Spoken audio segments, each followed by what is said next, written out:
My name is Nick Bostic, and this is a story about how I saved four children and an adult from fire. When I seen the burning house, without hesitating, I ran around the side of the house, quick as the wind, and I could hear the air whistling against my ears. Once I ran around the back of the house and proceeded into the back door, they had heard me yelling through the house. I was doing the windmill air guitar thing, for them to go, go, go, go, go. And so we all scurried through the back of the house. I followed them, and we made it safely to the back porch.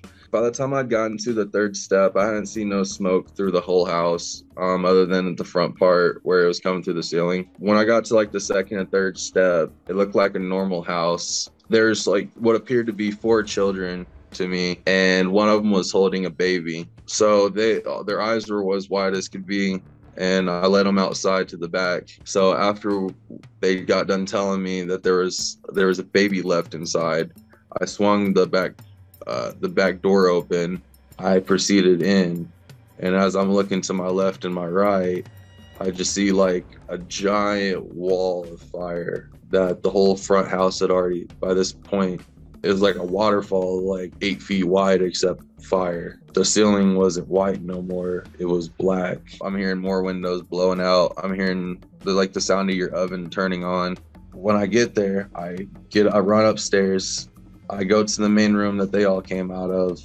And that main room, that bedroom, was above the fire on the front house, right above the living room. So that was where it was taking most of the heat and the damage. So I spent most of my time looking there. I looked 3 different times with no success. I went to go back downstairs, and it already filled up with a huge block of smoke, and there was no transparency through it. It was just coming at you like a sea, and I felt trapped, and I still haven't found this child yet.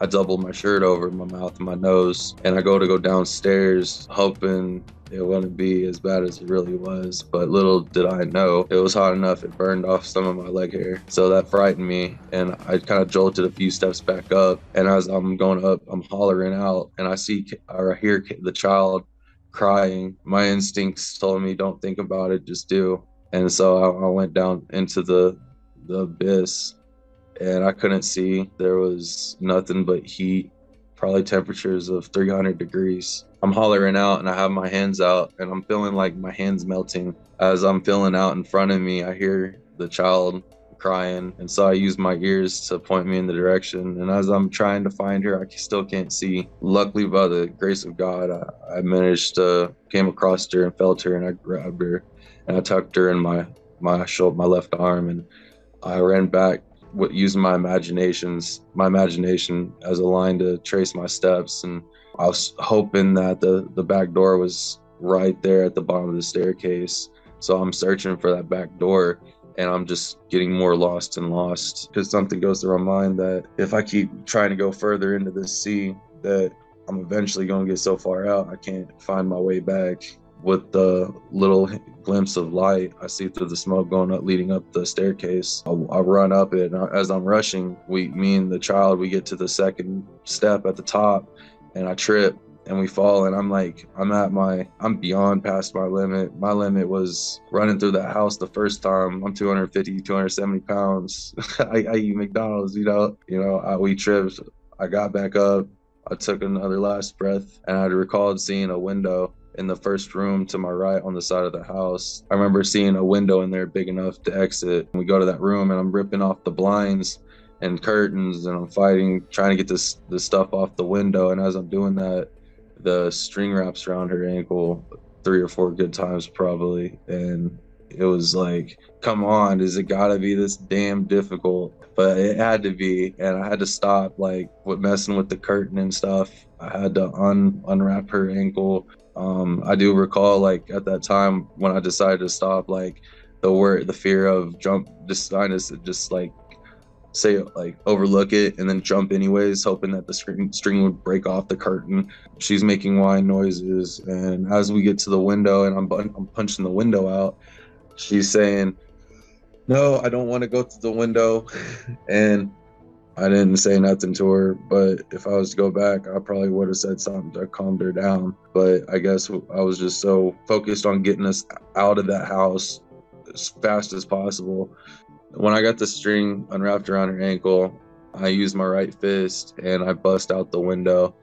I choose to use my fist because my knowledge would have been the faster. It made more sense, like with least chances of something going wrong. If anything's going to go wrong, I'm not going to be strong enough to bust it out the first time or at all, or I want to break my wrist doing it. So be it.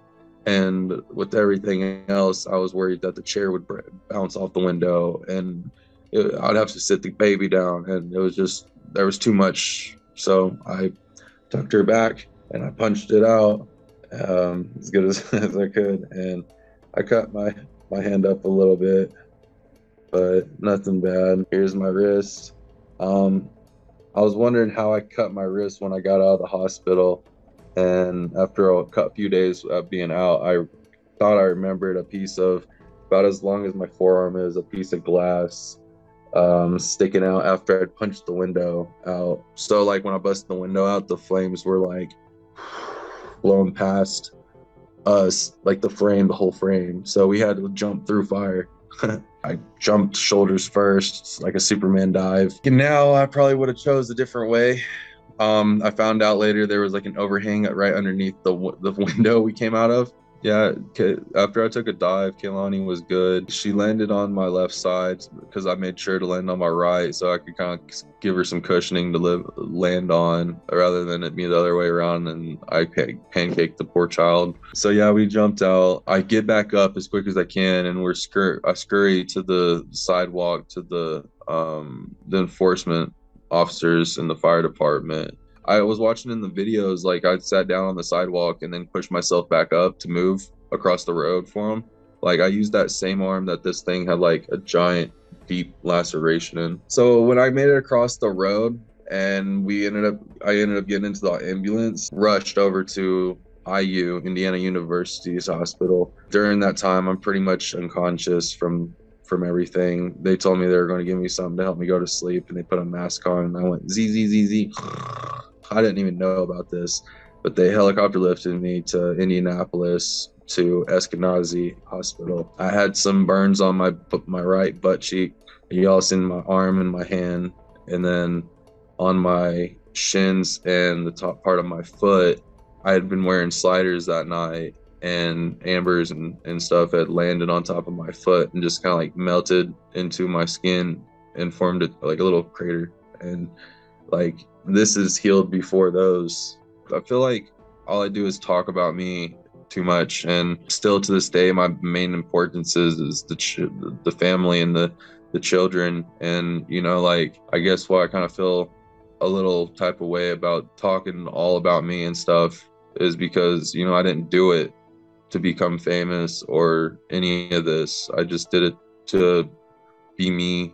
And it's just hard for me to believe that most people wouldn't go in because everybody keeps acting so amazed, but for some reason it's just like, I don't know. When I think of what I did, it don't seem too crazy. I didn't have much to lose. My whole life I had been building up to this point, and this was my opportunity to show everybody I'm not worthless and I can do some good in this world, I guess, you know. But like I wasn't thinking about that at the time. But what I mean by that is like God prepared me, you know, seeing the stuff, getting advice from people as I'm growing up and stuff, and seeing stuff on TV.